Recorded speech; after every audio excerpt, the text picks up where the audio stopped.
Terraria has a lot of different maces, and some of these are unique and fun to use, while some others are quite simple and boring. And today we're going to be reviewing each one, how to get it, and finding out the best mace in Terraria. The mace is the first one you'll get in Terraria, and you can find it in the underground from golden chests. It doesn't do anything special and has a base damage of 18, and if you want to sell it, it'll sell for 2 gold. This is okay though, because it's quite easy to find, and you'll most likely find it in one of your first golden chests. However, if you do have 99 torches and the mace, you can turn that into the next mace, the flaming mace. This mace also does 18 damage and sells for 2 gold with the same rarity as a blue like on the last mace, but it has an effect where if you hit an enemy, they get the fire debuff. Even though it has the same base damage as a mace, being able to inflict the fire debuff on enemies is a large difference, and you're probably going to move on to that instead. This could be ideal to having it as one of your first Terraria weapons in your world,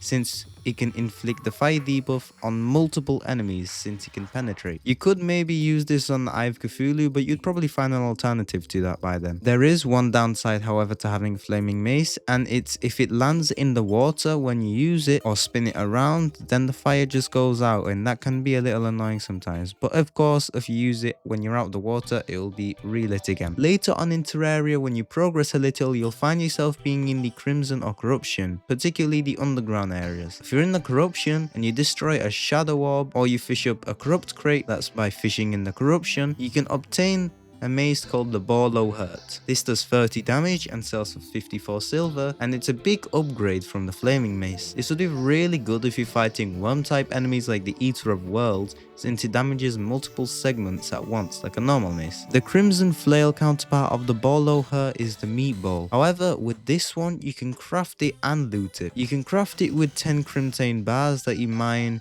with a Nightmare or Deathbringer pickaxe, and 5 tissue samples that you get from the Brain of Cthulhu at an iron or lead anvil. However, the damage on this is 34 compared to the Borlow Hurt's 30, and that's a little increase. You could stick with this for a while at the stage you're at in Terraria if you have the Meatball or the Borlow Hurt, since you can penetrate enemies like usual, and you can also spin them around, and doing that with a 30 or 34 base damage weapon is quite good. However, it would be less effective if you go in higher difficulties, of course, like Expert and Master. Progressing a little more into Terraria, you'll end up beating Skeletron, and this lets you go into the dungeon, which is a whole new biome for Terraria, and it's very important. You can get lots of useful resources, accessories, and weapons there from golden chests. And now we're going to be talking about the Blue Moon. This is a mace that you can find in the golden chest within the dungeon, or golden lockboxes. Golden lockbox is a grab bag type item which can be obtained from the dungeon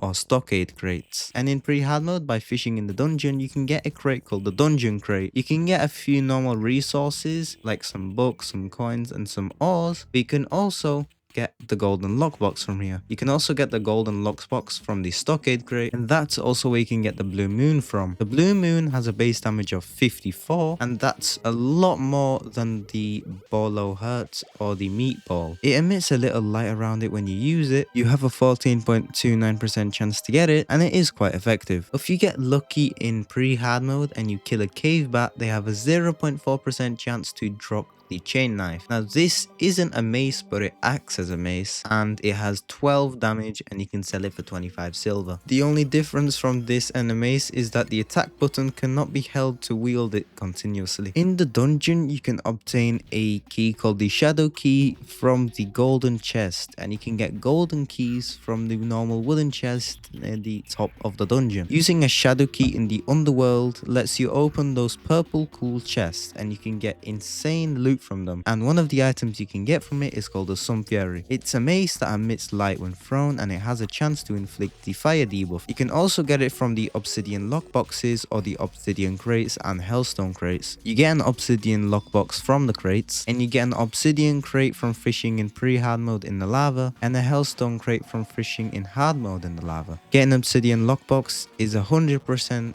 from both crates, and that lets you get the Sun Fury, and the Sun Fury deals the most damage out of all pre-hard mode maces, and it does 64 damage, which is a lot. I'm pretty sure it also reaches a little more than other maces, and having the on fire debuff inflicting on enemies with 64 damage is crazy, especially for pre-hard mode. Now moving on to hard mode, one of the first maces you would want to get is the Dao of Pow. To make this, you'll need a mithril anvil or an orichalcum anvil, and the things you'll need to make it is a dark shard, a light shard, 7 souls of night, and 7 souls of light. You can obtain the dark shard from the desert evil biome enemies like the tainted ghoul and the blood mummy, and they each have their own different rates. Obtaining light shards is similar, you just need to find the hallowed desert enemies like the dreamer ghoul and the light mummy. You can get souls of nights by killing most enemies in the corruption or crimson, or from fishing up a defiled crate or a aromatic crate from the corruption or crimson. You can also get souls of light from killing most enemies in the underground hallow, or you can fish up a divine crate from the hallow and it's a 50% chance to get it. The Dao of Pow does 100 damage, which is nearly double the damage of a Sun Fury, and there's an 80% chance of inflicting the confused debuff on an enemy when hitting them with it. A little later on into hard mode, you can obtain the Drippler Crippler, which is a 12.5% chance to get from a blood eel, and you can fish up blood eels during the blood moon event. Just a warning, they do have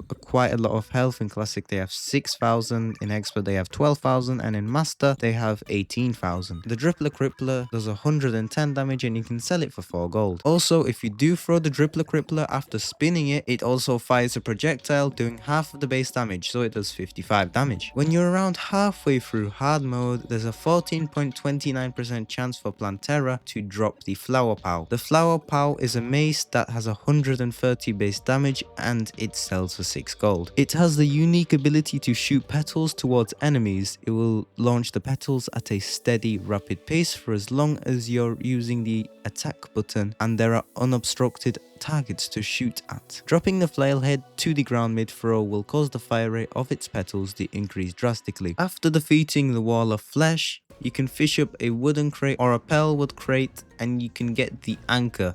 It's a 3.78% chance to get from a pearlwood crate and a 3.85% chance to get from a normal wooden crate. The Anchor sells for 2 gold and has a base damage of 30. It's similar to using the harpoon, and if you let go it will just glide in the air and fall into the ground. If you're in the underground corruption and get lucky and you kill a corrupt mimic, you can get the chain guillotines. You can also craft a key of night with 15 souls of night at a workbench and place it in an empty chest. The chain guillotines have a base damage of 59 and sell for 8 gold. The weapon fires 2 blade projectiles attached to chains in rapid succession. It can also pierce multiple enemies when standing inside them or very close, therefore being a lot more effective at close quarters. Once you defeat Duke Fisheron, there's a 20% chance for him to drop the Flare-On. However, it is not affected by gravity and does not remain deployed while holding the attack button. It also cannot be swung around, but holding the attack button causes it to auto-fire repeatedly, returning and refiring when it impacts a block or enemy, or when it reaches its maximum range. It also has a base damage of 66 and it can be sold for 5 gold. There's 2 more weapons that are similar to maces, which are the Golem Fist and KO cannons, but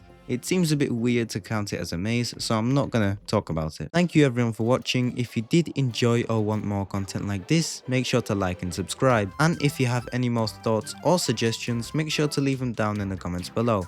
And as always, I'll see you in the next one.